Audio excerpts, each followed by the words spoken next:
เอาพี่น้องเปิดภาพมากาบ่าวพรก็ได้มาอยู่ที่บ้านกระทองเซเมืองสนบุรีแขวงสวรรณเขตเนาะก็คือได้แวะมาหาทางครอบครัวทางไอหมื่นนะพี่น้องเพราะว่าเมื่อวานนี้ได้เห็นข่าวเพิ่นบอกว่าไปหาเลาะซื้อรถอีแตนผู้นะพี่น้องอยู่เมืองจำพรผู้เนาะซึ่งจากนี่ไป100 ลักนะพี่น้องจากนี่ไปหาอันเมืองจำพรที่เพิ่นไปเลาะซื้อรถอีแตนเมื่อวานนี่เนาะสบายดี สบายดี สบายดีเป็นจังไดได้ยินข่าวว่าเมื่อวานนี่ไปเลาะรถอีแตนได้บ่หรือจังใด บ่ยังบ่ทันได้บ่ได้บ่ โดยได้อยู่ฮะเฮาก็บ่มักเสียงมันบ่ม่วนยันมันตายอยู่กลางหน้ายันข่อยบ่มีเงินข่อยก็บ่มีเงินสิแปลงมันนะหาตัวแนวมันดีๆนะ แต่ว่าเมื่อวานนี่ได้ไปถามอยู่ห้านบ่ห้านค้ารถมือสองเนาะ โดยเพิ่นว่าราคาอยากสูงแน่แม่นบ่ แม่นและราคาเริ่มต้นเท่าใดอ้ายหมื่นเจ้าไป ราคาเริ่มต้น21 23 22 28 40เท่านั้นแหละราคามัน ราคาขึ้นไปเรื่อยๆโดยแม่นและ ก็เลยว่าเงินบ่พองบบ่ เงิน พอ บ่ เนาะ พอก็เลยมื้อเฮา ก็เลยเมื่อวานมาฮอดพี่จักโมงอ้ายหมื่น ประมาณ5 โมงนี่แหละ 5 โมง โดย บ่พรก็ได้พ่อเพิ่นคือกันนะพี่น้องเมื่อวานแหละได้พ่อเพิ่นอยู่แก้งกอก โดย บ่พรก็ได้แวะเมื่อนี่แหละเมื่อเอาเครื่องให้เจ้านี่แหละนี่ โดย บ่พรก็100 กว่าลักเมื่อเอาเครื่อง แม่นแหละ ให้อันนี้นะก็เลยว่าพอดีพ่อเพิ่นสอนกับเวลาเนาะ โดย สรุปแล้วตอนนี้น่ะได้อยู่ใช้รถอีแตนหรือว่ายังบ่ทันได้มีบ่ ยังบ่ทันได้มี เอาก็บ่มีรถสิใช้ก็เอาถามแล้วนำเฮานี่อยู่นี่ขี่รถนี่ว่ามีบ่เขาสิขายอยู่บ้านเจ้าว่าเฮาถามเบิ่งก่อนว่ามันมีก็เฮามาบอกว่านั่นนะ สิได้รถบ้านลำเบียดเนาะ โดยแม่นละ รถบ้านลำเบียดราคาเท่าไหร่ก็16 ล้าน 16 ล้านเฮาก็ ใหม่อยู่ บ่ฮู้ เพิ่นจำเป็นเด้พี่น้อง โดย เพิ่ แม่ น น จำเป็นเพิ่นป่วยนะเพิ่นก็เลยค่ารถอีแตนเพิ่น16 ล้าน โดย เพื่อจะไปปัวเพิ่นเองหันนะ แม่น อยู่ ละ บ้านลำเบียดบ้านเอยบ่ชีนั่นแหละ โดย เบิ่งบ่ทันเนาะ แม่นละ แต่มันได้ตัวนักคักนะ โดย เพิ่นซื้อเท่าไหร่ซะว่าเฮือนหลังนี้เพิ่นซื้อนะ เพิ่นซื้อ40 ป่าย41 ล้าน ก็ส่งฮอดเทือนแล้ว ซื้อก็แพงอยู่เนาะ โดยแม่น แต่ว่างบสิซื้อรถไทยให้เจ้านี่นะเท่าไหร่ซะข่อยก็ยังบ่ฮู้มีเท่าไห เล ร่ ยก็บ่นำบ่าวลาบอกว่า 10 ล้านบ่10 ล้านนี่ 18มันว่า18เช้ามันเว้าแบบนั้นเฮาก็ยังจำพอได้เรื่องความมันเว้านั้นนะบ่ได้แล้วสาวหันใดราคา20 ล้านนี่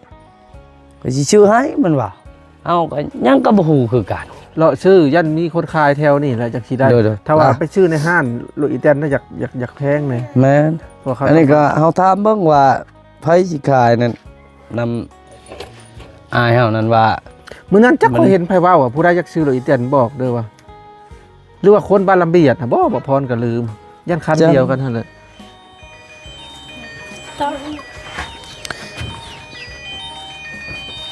เมื่อวานนี่ไปครั้งแรกเลยเนาะไปเมืองเก่งกอกเนาะ แม่นแหละไปครั้งแรกจนเจ็บมันแอวเจ็บกระดูกเจ็บนั่นแหละจนบ่เมื่อยขี่รถเฮา เมื่อย โอ้โห บ่เป็นธรรมดา จนเฮาอยากตายไปให้นำบ่าวลาโอ้โหว่าเมื่อยพากินอันนี้กินอันนั้นเฮาบ่อยากว่าบ่อยากกิน มันเมื่อย มันเมื่อยบ่อยากกินอีหยังมีแต่กินน้ำอย่างเดียว ข่อยก็นี่แหละแล่นแปลวเครื่องเจ้าก็100 กว่าลักกับมื้อ โดย แม่ แม่ ก็กลับมานี่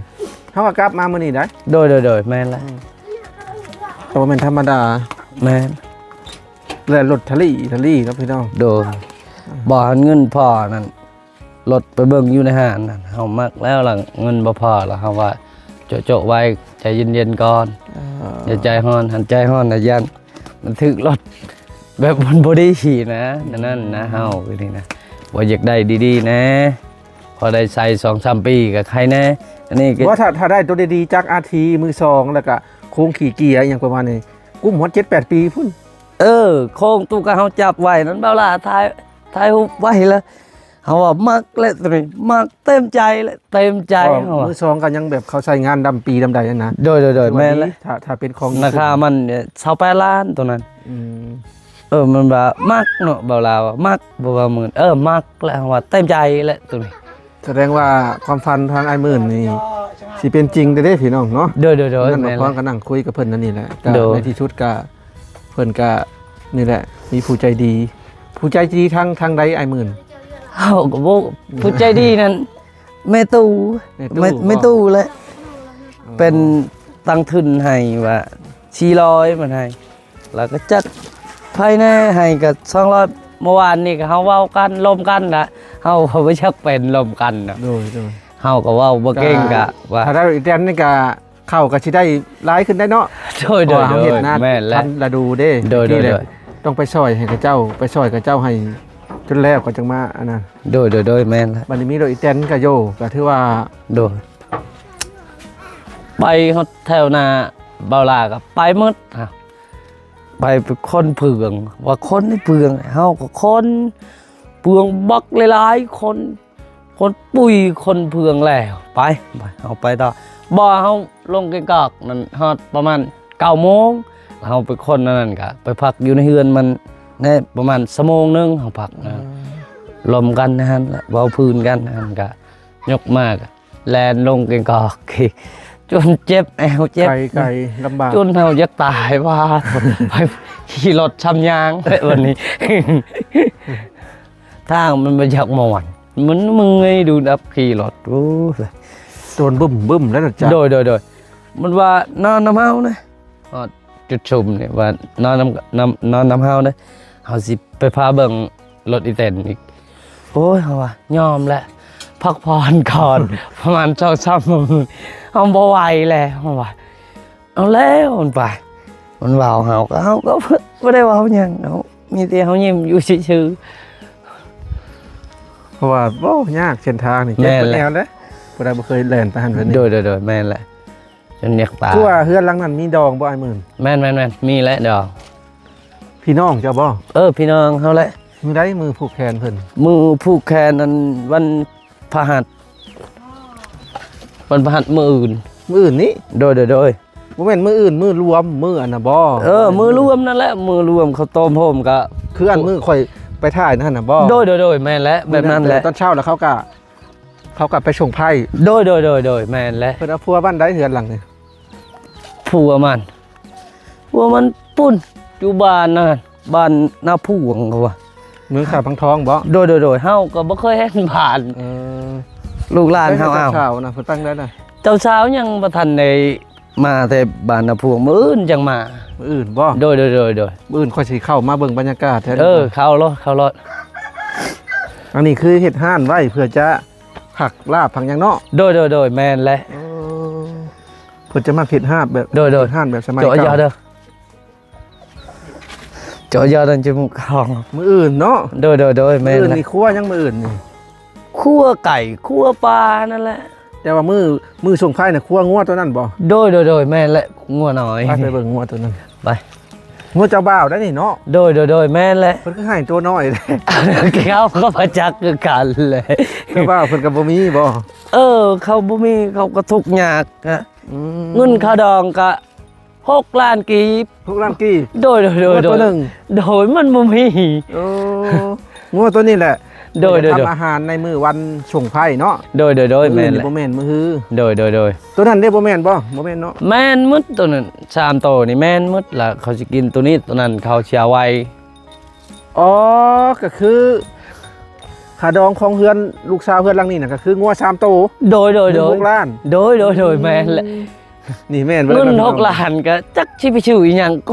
บ่มี บ่ สั พอสำเร็จเครื่อง โดยแม่น ตัว แหละ นี้เนาะก็สิได้เป็นตัวงัวนี่ โดย ตัว แม่น นั้น แหละ ตัวนี้เพิ่นเฮ็ดอาหารนี่ โดย 3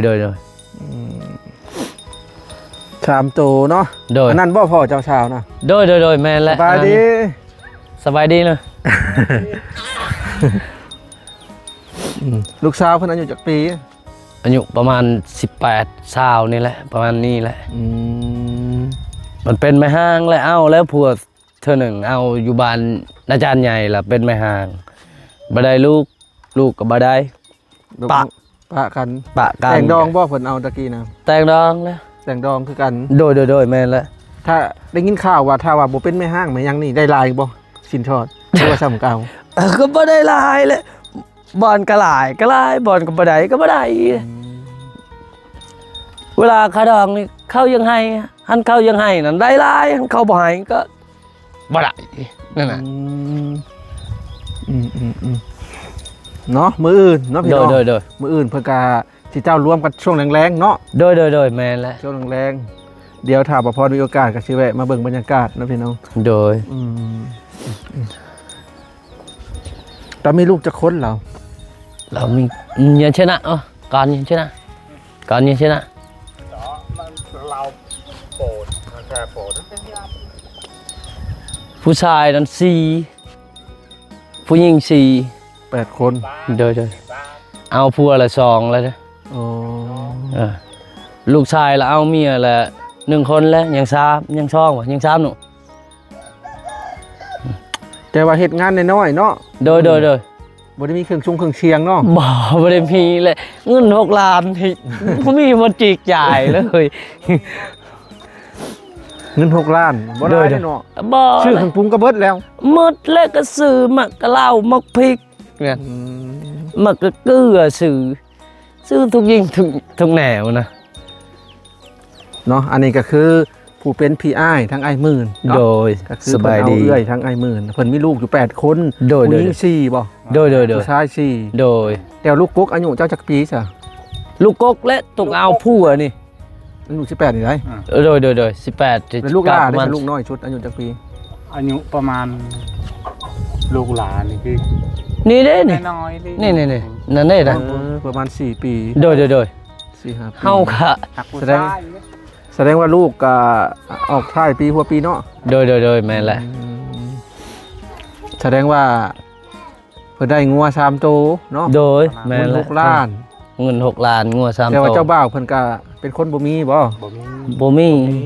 เดือนหลังนั้นบ่มี ระว่า บ่มี เขาว่าทุกข์เฮาก็ว่าทุกข์เฮาก็บ่ได้เห็น แต่ว่าเพิ่นก็เคยมีผัวก่อนหน้านี้เนาะ แต่เอาชุดก่อนมันอยู่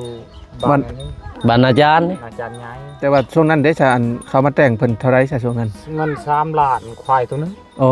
ตอนนั้นแฮงน้อย อ้าวโอ้ย ก็บ่น้อยแล้วเนาะสมัยก่อนจักปีผ่านมาเลย ประมาณ ประมาณ 4-5 ปีนี่แหละ ประ มาณนั้น ควายตัวหนึ่งเงิน3ล้าน โดย แต่งดองครั้งที่2ก็เงิน6ล้านงัว3โตว โดย อยู่พี่ก็ประมาณนี้แหละค่าดองก็แล้วแต่คนหังคนมีเนาะ โดย ผู้หังเขาบ่ให้ก็ได้ สมมุติว่าถ้าเฮือนเจ้าชาวในหังมีเขาก็สิว่าแพงบ่ บ่แพงก็เขาบ่ให้ไง บ่ให้ก็บ่ได้อีก บ่ได้อีก เออ แล้วที่แต่ว่าแล้วจิตใจที่ให้หันหมู่คิดตอนเฮาก็ให้ก็เฮาก็บ่ได้เว้าหันเฮาเว้าก็หมู่ว่าบ่ให้เฮาบ่มีนะเขาเอาแบบคือเฮาก็ทุกข์นี่แหละเขาว่าเขาก็บ่มีคือกันนี่ ก็ต้องจำเป็นเนาะ ก็ต้องจำเป็นลูกนั่นลูกน่ะมันมักแล้วก็แต่งตามลูกนะนั่นน่ะ กันบ่ แม่นี่หลีเด้ โดยอันนี้พ่อเจ้าชาวเนาะพี่น้อง โดย เนาะตอนนี้เพิ่นก็กำลังเตรียมนั่นเตรียมนี่แม่นบ่ แม่นแหละเกียมน้ำเกียม เตรียมน้ำ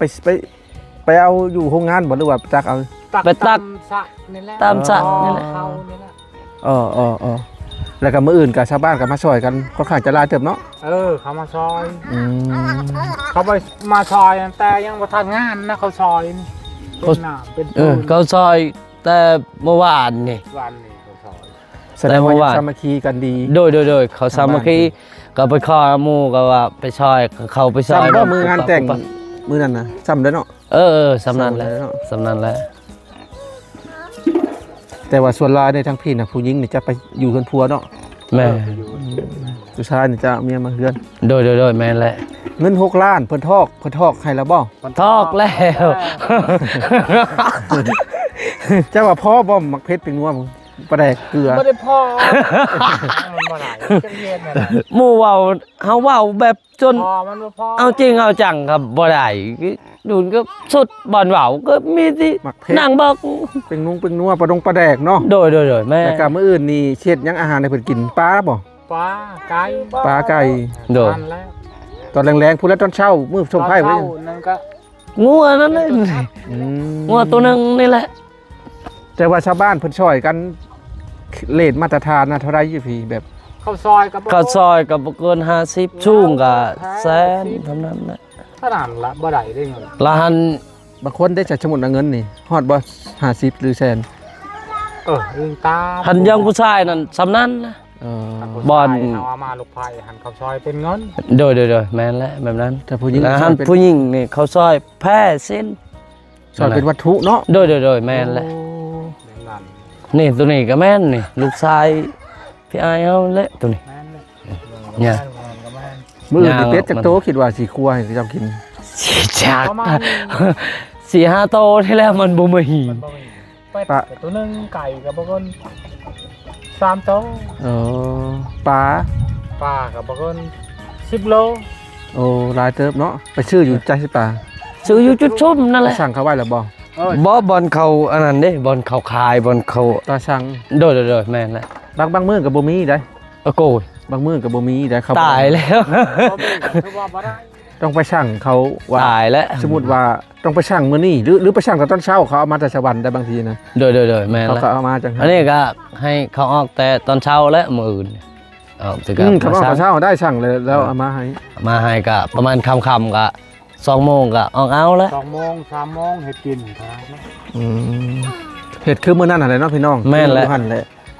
บ่อนอันว่าอายุ15 ปีเด้มื้อนั้นที่ประพรบ้านเพิ่นก็ยังบ่มีไฟฟ้าเนาะ แม่ ยังบ่มีมืดตื้อๆใช้แต่ไฟโซลาร์เซลล์สัญญาณก็บ่มี แต่มันบ่ได้ เออ มันลำบาก ลำบากฮะ มันบ่มีไผนี่มันยาก ยากจักปีเพิ่นจักสิดิ่งไฟมาให้เนาะ จ้ะ 2-3 ปี 3-4 ปีก็น่าจะมี ยังบ่ฮู้ว่าสิมีไผนะ อืม ยาเมื่อหลักกระดูก แต่บ่ได้มีเต็นท์นะเนาะ มีเต้นมียาเมื่อหลักแวะ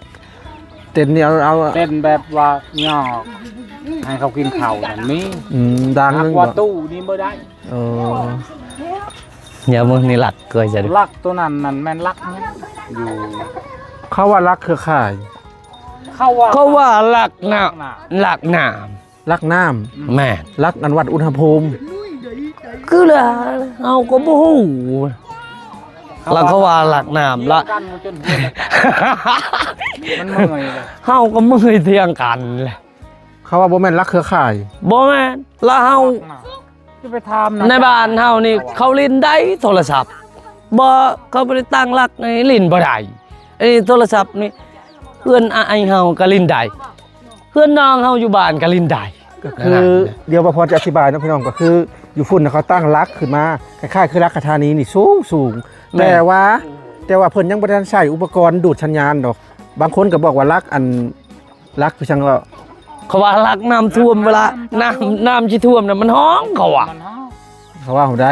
เขาว่านะ อันนี้บ่พอก็บ่แน่ใจคือกัน เฮา ว่ารักอุณหภูมิอากาศนี่บ่จัก แกเฮาก็บ่จัก ยันเขามีอันเล็กแท่งขึ้นมาสูงๆแล้วก็เบิ่งอันอุณหภูมิอากาศทั้งพี่เป็นจังใดหรือว่าจังใด แกเฮาก็บ่ฮู้คือกัน ถ้าว่ารักเครือข่ายเนี่ยมันต้องมีสายอินเทอร์เน็ตสายสัญญาณนิ่งมาจากจุดสุ่มแล้วก็ต้องมีแท่งตัวหับสัญญาณอันนี้เพิ่นบ่ได้มีแท่งเนาะมันจะเป็นเล็กอย่างแง่งน้อยหนึงนะพี่น้องบ่พอคิดว่า มันแม่นรักอีหยังกระแท้หรือว่ารักวัดอุณหภูมิพวก คัน เบิ่ง ว่าลักสัญญาณเขาสิลินก็บ่แม่นนะเมื่อเที่ยงกันเลย รักสัญญาณน่ะบางทีเขาตั้งขึ้นมาก่อน แต่ว่าเขายังบ่ทันได้อันเอาอุปกรณ์ขึ้นเด้ แม่นๆ เขาต้องนิ่งชายอินเทอร์เน็ตชายสัญญาณมาจากจุดสุ่มผู้นิ่งมาเรื่อย ๆโดย ๆแล้วก็มีแท่งตัวหับสัญญาณอีก โดย อันนี้ยังเขาตั้งขึ้นมาก่อนครับไม่แต่ว่าห้างต่อไป แม่น ขอยเห็นลายได้รักไปสิฮะ โดย ยังบ่ทันใส่ไปจังอาจจะเป็นรักวัดอุณหภูมิบ่ นี่อยู่บ้านนั่นนี่ น้า ก็ บ่อน้าปอง แม่นแหละ แล้ว ตัว บ้า นี้ สะ ก็ ดำ มีหลัก แล้วเขายังบ่ทันได้ใช้ตัวนี้ นั่นแหละต้องพังต่อไปว่าแม่นรักอย่างแท้กระเทินเห็ดรักบางทีต้องใช้รักเครือข่ายนะปกติ แม่นเหรอ มันจังเสียนั่นเอาพี่น้องเอ้ยสำหรับคลิปนี้ก็บ่มีหยังหลายเนาะก็ได้มาสอบถามทางไอ้หมื่นพอดีว่าเอากล่องเสื้อผ้ามาให้ทางเพิ่นเนาะแล้วก็ได้มาสอบถามทางพ่อเจ้าสาวเนาะเพราะว่ามื้ออื่นเพิ่นก็สิทำการเตรียมงานแต่งลูกสาวเพิ่นเป็นคารองลูกสาวเพิ่นก็ เงิน6ล้านกีบงัว3โตเนาะพี่น้อง โดย เจ้าบ่าว แม่นแหละ มาให้เนาะมื้ออื่นก็เป็นมื้อกะเกียมและมื้อฮือก็เป็นมื้อผูกแขนส่งไพ่เนาะ แม่น ส่งไพ่ไปเฮือนผัวเนาะพี่น้องเพราะว่าเขตแถวนี้น่ะผู้หญิงส่วนมาก 99% จะไปอยู่เฮือนผัวเนาะ โดย ผู้ชายจะเอาเมียมาเฮือนอันนี้เป็นประเพณีของเพิ่นเนาะพี่น้อง โดยแม่ แต น ก แหละ ต่างกับประเพณีทางลาวลุ่มผู้ชายจะไปอยู่เฮือนเมียเบิดทุกคน โดย อันนี้เพิ่นผู้หญิงนี่ต้องไป โดยแม่นแหละ มื้ออื่นก็สิทำเตรียมนั่นนี่ทั้งพ่อเจ้าสาวเพิ่นก็คิดอุกใจนะพี่น้องเพราะว่า โดย เวลามีงานในเฮือนในชานี่อุกใจเนาะ โดย เพราะว่าเงิน6ล้านจะคิดชื่อหยังแน่ได้ โดยอุกใจยัน เงินมันน้อยนะมันสิซื้อมาปิดนะก็สิซื้อให้นะกินเหล้านะกินเบียร์ก็บ่ได้ ยาแน่หมูจะอยู่ ยาดูดยาหยังหั่นนะพี่น้อง แม่นรถ จะแม่นว่าอุกใจคอย อุกใจได้เวลามีงานจริงเนาะ โดย ถ้าว่าเงินแบบหลายๆนี่ก็บ่อุกเนาะ โดยหันเงินเพียงพอละใครนะอันนี้ก็เงินกะข้าวกลานนี่ก็จักชื่อหยังเฮาเฮาก็สงง จัดก็มันสิบ่พอ จัดจะทูได้ทายไปเนาะ โดย จังได้ก็ได้เอ้าสำหรับคลิปนี้บ่พรขอตัวไปก่อนเด้อ โดย ขอบใจหลายๆขอบคุณหลายๆเนาะแล้วพี่น้องก็ได้มาสอบถามเพิ่นเล็กๆน้อยๆเนาะอันนี้คือห้าน แม่นแหละ ห้านเพื่อจะซอยอาหารนี่ โดย เพิ่นเตรียมเคียง โดย เคีง แม่นแหละ อันนี้บ่ได้เพิ่นก็ทำความสะอาดบ่ไอ้มึง เขาทำความสะอาดแล้วเอาน้ำหดก็ เนาะ โดย